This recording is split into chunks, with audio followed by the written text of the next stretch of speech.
आप सभी को जय श्री कृष्णा। एक बार फिर से आप सभी का स्वागत है हमारे चैनल पर। दोस्तों, क्या आपने कभी यह महसूस किया है कि आप रोज ठाकुर जी की सेवा करते हैं?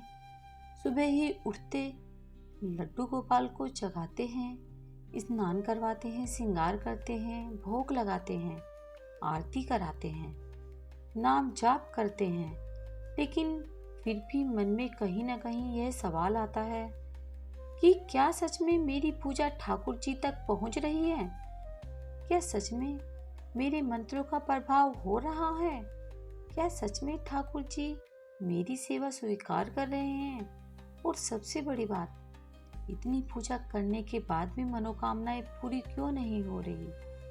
अगर आपके मन में भी कभी यह सवाल आया है तो आज का यह वीडियो आपके जीवन की बहुत बड़ी शंका को दूर करने वाला है, क्योंकि आज हम बात करने वाले हैं पूजा के आसन के बारे में।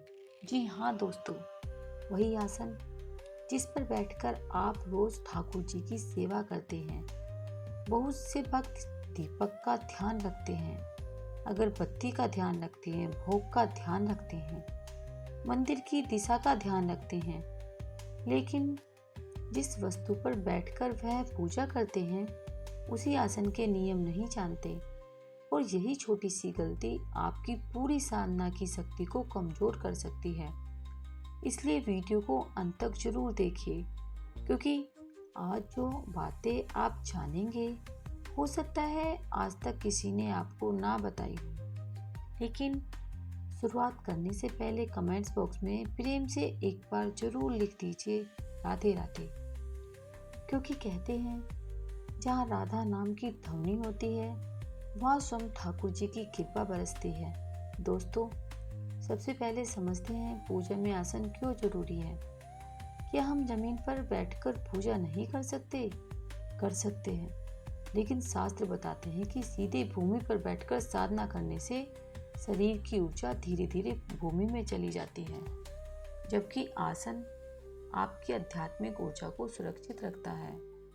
जब आप मंत्र को जप करते हैं, जब आप ठाकुर जी का नाम लेते हैं, जब आप ध्यान लगाते हैं, तो आपके शरीर में एक सकारात्मक ऊर्जा उत्पन्न होती है। अगर आप सही आसन पर बैठे हैं तो वह ऊर्जा आपके भीतर सुरक्षित रहती है, लेकिन अगर बिना आसन के बैठे हैं तो वह शक्ति बाहर निकल जाती है। इसलिए आसन सिर्फ कपड़ा नहीं है, यह आपकी साधना का सुरक्षा कवच है।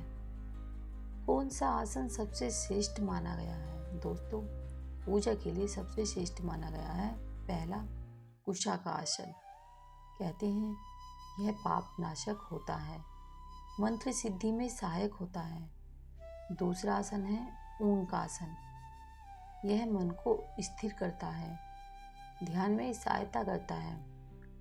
तीसरा आसन है सूती आसन। गृहस्थ जीवन वालों के लिए यह भी बहुत अच्छा माना गया है।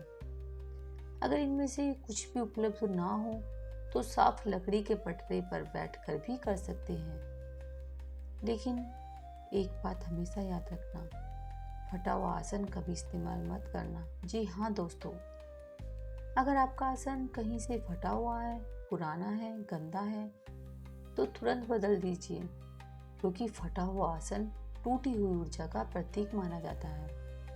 और जहाँ ऊर्जा टूटती है वहीं साधना का प्रभाव कम हो जाता है। क्या पति पत्नी एक ही आसन पर इस्तेमाल कर सकते हैं? यह सवाल बहुत सारे भक्त पूछते हैं।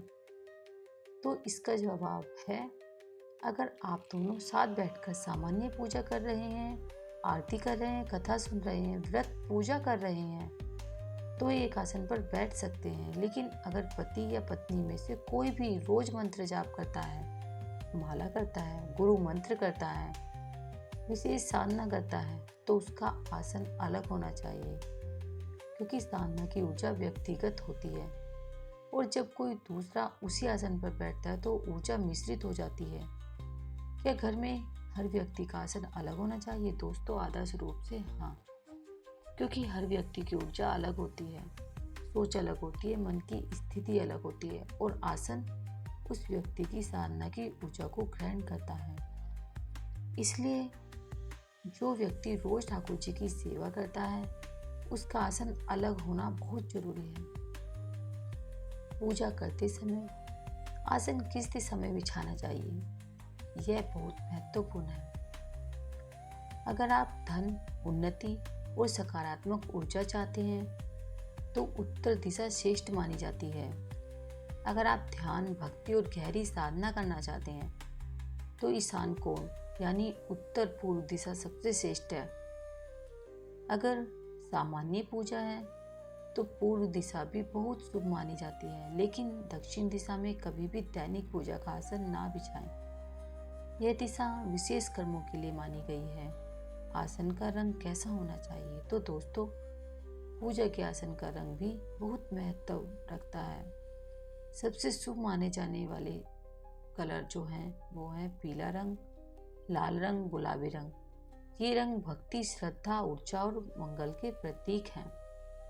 लेकिन काला या बहुत डार्क नीला आसन पूजा में ठीक नहीं माना जाता। आसन बिछाने से पहले क्या करना चाहिए, यह नियम बहुत कम लोग जानते हैं। जब भी आप पूजा करने बैठें, सबसे पहले आसन को हल्का सा झाड़ें, फिर थोड़ा सा साफ जल लें।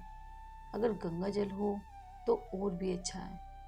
अब अंगूठे और अनामिका की सहायता से आसन के नीचे हल्का जल छिड़के और मन में भाव रखें, यह स्थान पवित्र हो, मेरी साधना सफल हो, ठाकुर जी मेरी सेवा स्वीकार करें।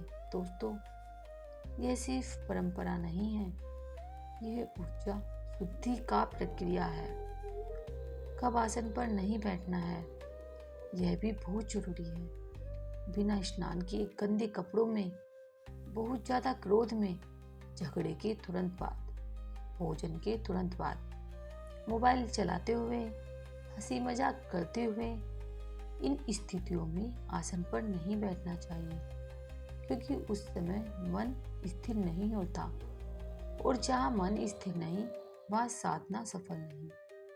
अगर कोई दूसरा आपके आसन पर बैठ जाए तो घबराइए नहीं, कोई अनर्थ नहीं होता, लेकिन आपकी साधना की निरंतर ऊर्जा कमजोर हो सकती है। इसलिए अपना व्यक्तिगत आसन अलग रखिए और उसे साफ जगह पर मोड़ कर रखिए। कभी पैर न लगाए, कभी गंदा ना रखे, कभी उस पर सामान ना रखे, क्योंकि यह सिर्फ कपड़ा नहीं, यह आपकी साधना का साथी है। दोस्तों, अगर आज तक आप आसन को सिर्फ एक कपड़ा समझते थे तो आज के बाद ऐसा मत करना, क्योंकि जिस आसन पर बैठकर आप ठाकुर जी का नाम लेते हैं, वही आसन आपको ठाकुर जी से जोड़ने का माध्यम बनाता है। अगर नियम सही होंगे, भाव सही होगा, श्रद्धा सच्ची होगी, तो निश्चित मानिए ठाकुर जी आपकी सेवा जरूर स्वीकार करेंगे। आपके मंत्रों में शक्ति आएगी, आपको दिव्य अनुभव होने लगेंगे। तो दोस्तों, अगर आपको यह जानकारी अच्छी लगी हो तो वीडियो को लाइक जरूर करें, ज़्यादा से ज़्यादा शेयर करें और कमेंट्स बॉक्स में प्रेम से लिखें, राधे राधे। मेरा आसन अब से शुद्ध और पवित्र रहेगा। ठाकुर जी आप सभी पर अपनी कृपा बनाए रखें। तो मिलते हैं अगले दिव्य मार्गदर्शन के साथ। राधे राधे।